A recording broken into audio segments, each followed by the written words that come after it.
سيدنا ومولانا يوسف وعلى آله وأصحابه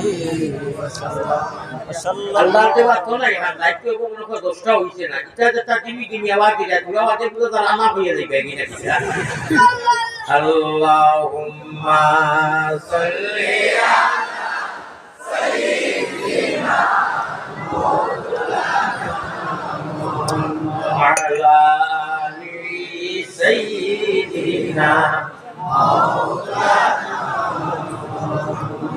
প্যারা হাজিরিন ওই লোকি ইনকিলাবের অস্ত্র তো সময় যা মাতিলাম জি হ্যাঁ আপনার আমার ফানি গাইতরা 100 শহীদ সাহাবা ওর সওয়াব পাইলিবা 100 জন শহীদ আল্লাহর রাস্তা দিয়া যে সওয়াব পাইলিবা খালি যদি গাইলা দিয়ে খাইলাই যাই হোক নবী সুন্নত মুস্তাহাব হইতা অত হিকমত অত সওয়াব